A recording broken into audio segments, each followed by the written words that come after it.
Hey friends, so today's going to be kind of a different video. It's going to be sort of a life update and what my channel's going to be looking like moving forward.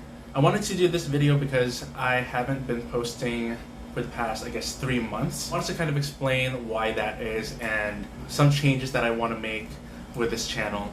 I also wanted to take this kind of opportunity to kind of explain where I'm at in terms of content creation and reading, because I've just had so many recent life changes that it affects everything that I do, including this hobby of mine. And I think to fully understand why I'm going to be making certain decisions with regards to the content I create, as well as, how active I am on this channel, I'm going to have to really explain where I'm at in life in general, because this is part of my life and it's not something that's totally separate and they just do, to generate content and things like that. It's going to seem like I'm just going to be rambling at the beginning, but I promise it all connects and it all makes sense towards the end, so just bear with me. In 2019, around September, my life was completely reset, and that is because I had just returned from being on a mission in Colorado. I was a missionary for the Church of Jesus Christ of Latter-day Saints, or the Mormon Church, for 2 years. I had a great time. It was a really good experience. I've learned so many things. I've developed so many skills during that time. It was also a very isolating experience because of the missionary rules, I guess. We had very limited contact with, number one, our family or the people from back home, as well as, number two, just the world in general. We weren't really allowed to use the internet for non-missionary purposes. We couldn't see the news, we couldn't be on social media unless it's for a missionary purpose, which is to spread the gospel according to Mormonism. Contact with people from home was very, very limited. At the beginning of my mission, we were only allowed to email on a weekly basis, no further contact than that. It wasn't until towards the end of my mission that we were allowed to do phone calls on a weekly basis. That may sound like something that's totally strange for some people, but this was the religion that I grew up in, and it wasn't anything surprising. I knew that was how the way things work. Upon returning home, like I said, my life was completely reset, and what I mean by that is because I've had so little contact with people from home, and that includes friends, and because I had stopped my years at university for 2 years, to serve a mission. When I came home, I was going to go back to school, university, continue my degree program in computer science. And by the time I returned, of course, all of my friends, the people I knew at school, they had already graduated. Even the people who were delayed a little bit, they had already graduated. It also meant when I came back, some of my friends were already married, some even had kids. It was just a complete shock for me. It was so surprising to come back, and in the span of 2 years, the world just moved so fast. It was just a really big shock to me, because I've been gone for 2 years and had little to no contact with, well, I wouldn't say no contact, but very limited contact with the people I knew from home. And so when I came home, it felt like I didn't really know anyone anymore. It felt like I didn't have a lot of friends. Of course, there were, there are a few people who are, I guess, my constants. But even my relationship with them became quite different. Even with my family, my relationship with my siblings, it became totally different. My relationship with my parents became very different when I came back home. And that's because not only these people that I've known all my life, I guess, now kind of strangers to me, I was also a stranger to them. I had lived in, seclusion in Colorado for 2 years, and that changes you a lot. Your mindset changes a lot, especially because I was a missionary for the church. And so when I came home, I was still very much in, that missionary mindset where I wanted to spread the gospel, encourage people to learn more about the church. And I'm just going to say the church from now on, and when I say the church, I don't mean Christianity in general, but Mormonism specifically, the Church of Jesus Christ of Latter-day Saints. Since I came home in the middle of a semester, I couldn't really go back to school immediately, and so I wanted to do something while I was kind of waiting to get back. And so because I was so passionate about the church and I wanted more people to learn about it, I started a blog, and I also made some videos about the church, to encourage people to learn more about the church, to answer questions, that sort of thing. And I had known this from my 2 years as a missionary, that in the public eye, I guess, Mormonism or the church is a kind of an out there religion. It's kind of has its quirks here and there, right? I was well aware that a lot of people had problems with it, right? Me being in this kind of missionary mindset, I wanted to be able to address those things, wanted to explain things about it. For example, I know a lot of people have issues with how women are treated in the church, how LGBT people are viewed and treated. There's also this kind of culture of anti-intellectualism. So I was creating content about that. I was like addressing these issues that people had from outside the church, but also within the church. I wanted to help increase the faith of the people in the church. It's so funny to be talking about this because so much has changed. Like, I've changed so much since 2019, because I don't want to be like too dramatic about it. But long story short, as I've tried to address these topics, these things that a lot of people have problems with the church, I slowly became dissatisfied with the church. Number one, with what is being taught, but also number two, the kind of culture that it fosters. Like, I was growing frustrated with how single people are treated, again with LGBT people, and I was even more frustrated that I didn't know a lot of people within the church who kind of share the same concerns or I guess passion I had for these topics, which I thought and felt were really important. Like, no one seemed to care about those things, and if there were very few, and not enough to create kind of like a shift in church culture. When I started to feel like I'm kind of, burning out with like how I feel about the church, and that scared me. I decided, you know what, maybe I should just, let this go, not try so hard to, be in that missionary mindset of trying to convince people to, join the church or be strong in the church and that sort of thing, and just, work on me. I have so many questions, so many things that I don't like, but I'm just gonna, shelve all of this in favor of faith and in favor of keeping the peace, to just keep my life as simple as possible, because I already knew that if I went down this path, it's going to cause some very drastic changes. It's going to affect all of my relationships, and so I just kind of took a pause from that. And that is when I started to play with the idea of being on BookTube or creating content about books, because 2020 came around and I went back to school, and then the pandemic started, and then all of a sudden I had so much time in my hands because, number one, when I went back to school and then the pandemic started, our professors were like super considerate in terms of like how much they gave us to do, how much work they gave us, how much we had to absorb and learn, and how they graded us even. Like, they were super considerate to the point where I felt like I wasn't really, putting that much effort into school, because of the pandemic I had so much free time on my hands, because you couldn't really go out, you're just stuck at home. And because I burned out from creating church-related content, I needed something to do, right? I needed something that I was passionate about, a sort of project. I didn't go into BookTube immediately, like when the pandemic started, mainly because even though I considered myself, a lifetime reader, I realized, as I'd been watching BookTube videos, like I think during that time I watched Murphy Napier, Daniel Green pretty regularly. I think those were the only two ones. I realized that I didn't really read super widely. I'd only reread like my favorites from childhood like multiple times over the years. I decided that, okay, before I get into like this, BookTube community, I gotta read more. I gotta, expand the genres that I read. Gotta read more diversely, so to speak. So towards the end of 2020, I felt, confident enough to join the community, and that's when I created my channel. And by that time, I was close to the end of my time at university.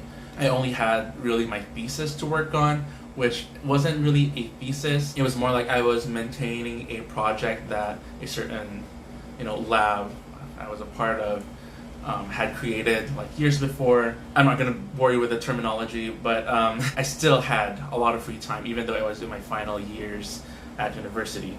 And so I had a lot of time, to read, to make videos, to edit them. And so me, like, not thinking like too long term, I thought that this was a hobby that I could, sustain for a very long time, not realizing that, like, right at that time, I had it pretty easy in terms of like my schedule, my time, my workload. So I didn't really, think about like, okay, when I'll be working, will I still be able to do this? I didn't really think about that. I said, even though I didn't necessarily find the most joy in creating content. Like, don't get me wrong, I still enjoyed it quite a bit, but like that wasn't the highlight of, you know, being part of the community. Or I guess that was the highlight, being part of the community, like making new friends, making connections, interacting with other people's content. That was the fun of, you know, being on BookTube.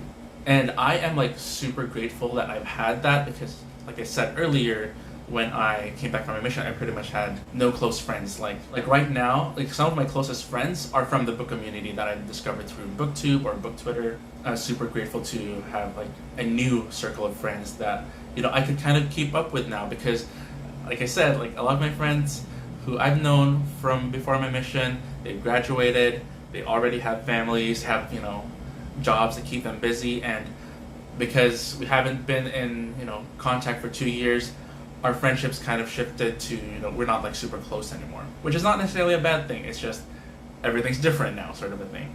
All that time, you know, in my first, I guess, 2 years on BookTube, while I was, you know, reading and making videos and, you know, creating all this content, life, you know, still went on. My whole thing with the church, it didn't stop all of a sudden because, you know, I'm creating book content right now, so I'm not thinking about the church anymore.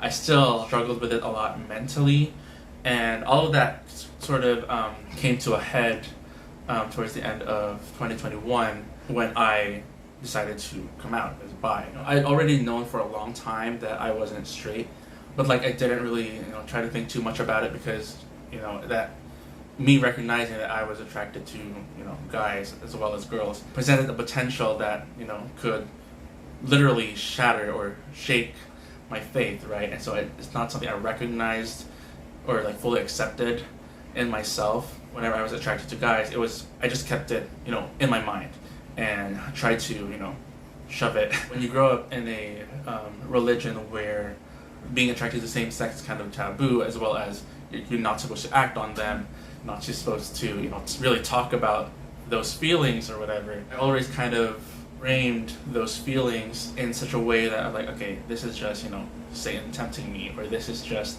hormones that I can just, you know, just not do anything about, right? All of that came to a head when I guess, I'm not going to get into details, of course, but like for the first time, I liked a guy that I didn't, oh my gosh, this is the first time I'm talking about this like, in a public space, but like I realized that I liked a guy not just because, you know, he was, you know, physically attractive or whatever, but I genuinely liked him as a person. And when I recognized that, and, you know, I started to, you know, envision what my life would be like with these kinds of feelings, that was kind of like the end for me, where I was like, okay, I can't, you know, deny this part of me anymore. I can't just say that these are just, you know, fleeting feelings, these are just hormones or whatever. This is actually something that is a part of me, because it shattered me to think that every time, you know, I like a guy, I'm supposed to just like not do anything about it and not express my feelings and just pretty much like invalidate what I feel, right? All of that just, you know, shifted so much in how I viewed life. I started to, you know, reevaluate, you know, what I really believed. Like, did I really believe like what the church was teaching me, how I should live my life in terms of like being attracted to the same sex?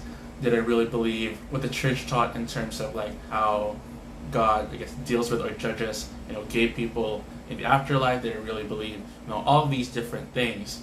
And so by the time I came out, I also said that, you know, I didn't really subscribe to everything that the church taught. During that time, I didn't really have any intention of, I guess, leaving the church or quitting, because it was still very much a part of me. If you're not like privy to the way Mormonism works, it's very much a part of you. It's a part of your identity. It's your culture.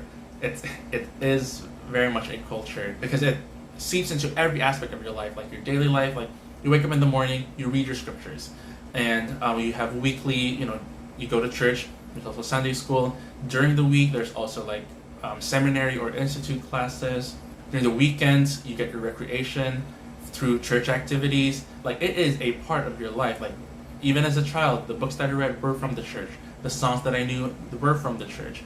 And so I couldn't just like, you know, remove that from my life altogether.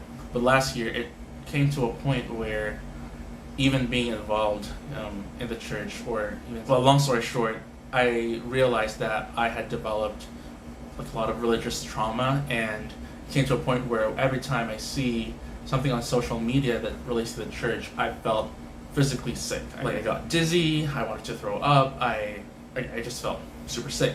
I thought I just keep going to church, because it was my routine. That's how I know how to spend my Sundays, right? That's what you do. But it also came to a point where when I go to church, I get these like headaches and feel dizzy because I was mentally and physically trying to filter out what I would hear. So it became just like such an emotionally exhausting time being involved with the church, both physically being in the church and online spaces and such. And so I come to a point where I told my parents, as after I graduated, and I was approaching my time to start working at my first job, I told them, hey, knowing myself, knowing how much anxiety I get about literally everything, I am like a professional worrier. Like I worry about literally everything, and I hate it. I'm like super sensitive to stuff. And so I told my parents, like, knowing myself and knowing how I deal with my emotions and how much I can handle, I told them when I get into my first job, when I start working, because I know it's going to be a huge adjustment for me, it's going to take a lot of mental and emotional energy or strength. I don't want to go to church anymore. I don't want to spend my weekdays with some level of stress, only to find myself in the weekends like even adding to that stress because of going to church and being involved in something I didn't really believe in anymore. So that's what I did. Stopped going to church when I started working. And when I made that decision, I realized that I had just so much space in my life. With that change, I also decided that I just didn't want to have anything to do with Mormonism anymore. Through that whole journey of, I guess, deconstructing my faith, I'd already unfollowed church-related websites, pages, accounts. I already unfollowed all of those because if you recall, I had this time where I was like trying to see what problems people had with the church and things that people wanted to change within the church. I had been following people who had left the church and people who were trying to create change in the church, also known as progressive Mormons.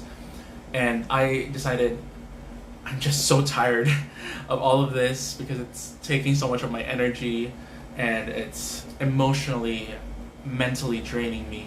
So I had followed everything and everyone that was even remotely connected to the church, unless of course I knew them personally and were friends with them. And it was hard because, like I said, the church is like a huge part of my identity. When like something like 85% of your identity is tied to the church, and you decide to eliminate that from your life, what's left with you? You have all of a sudden you have like so much space because I don't go to church anymore.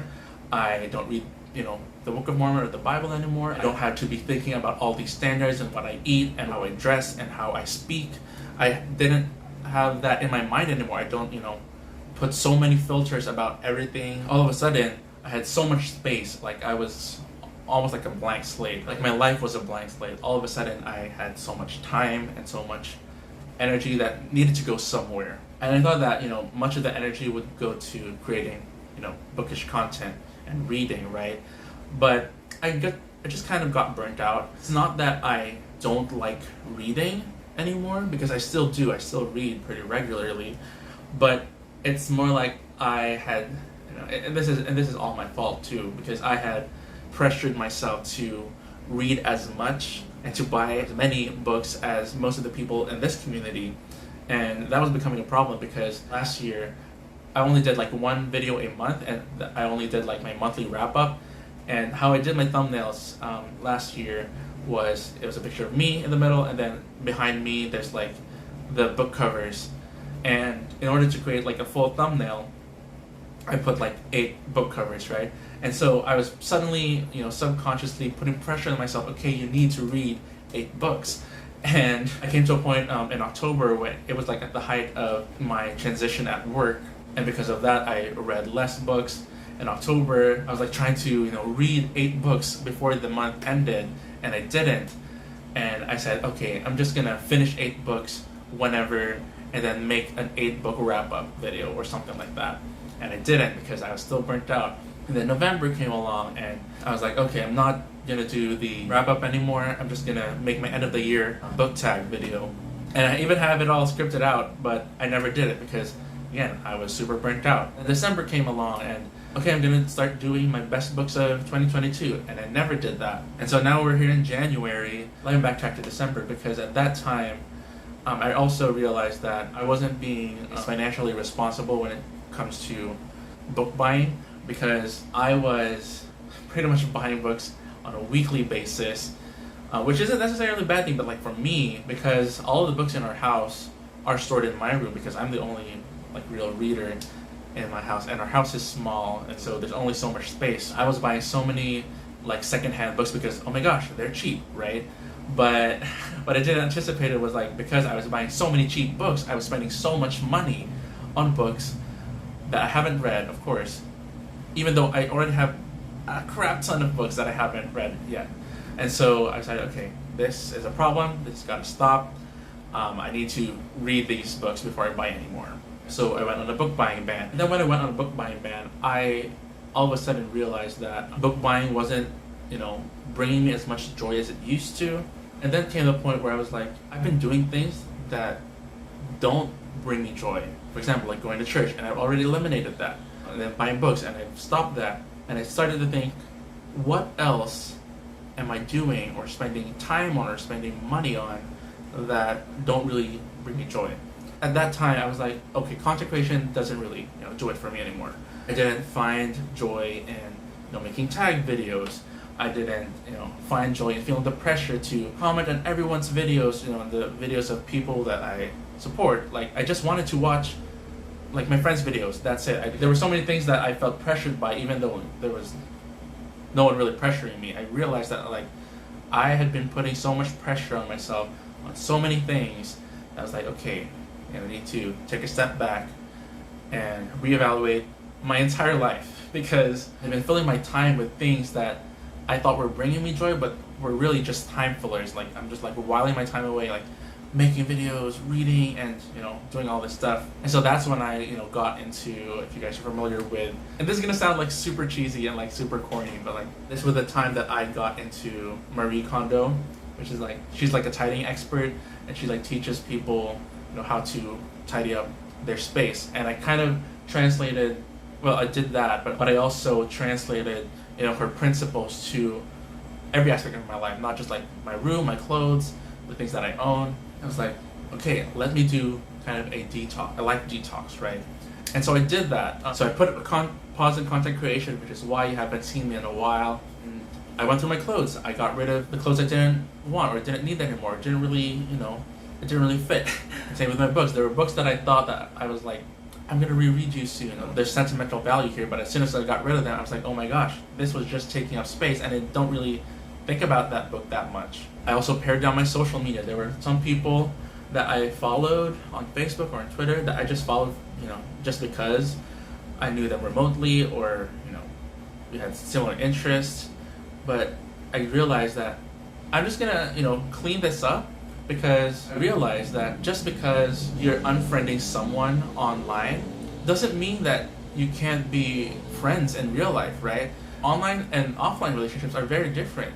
And I realized that I was just like listening to so much noise, and I was listening to so many people and so many voices and so many opinions that I didn't have time to, or the space to, formulate my own and really reflect on what I believe and what I feel strongly about.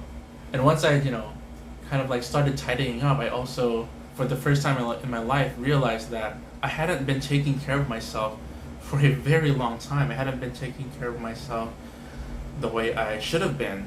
Again, because so much of my life revolved around the church, like Mormonism, and being faithful and being involved in all the activities and being, worthy enough to do certain things, to be in the temple, to pass the sacrament, do all these things. I didn't have the time and the space to really take care of myself, and so I'm only now learning that like now I have the mental space to finally be thinking about my health, because I need to take care of my health. And also with clothes, I realized that I was just wearing clothes just because they were functional, and now that I'm earning my own money, I'm like, okay, maybe I should invest in clothes that make me feel good, that actually work, that actually fit, that are actually durable. I've been also trying to learn, skincare, trying to learn what products work for me. But yeah, I'm trying to, be more confident in every aspect of my life, and the way I speak, the way I feel, the way I look, the way I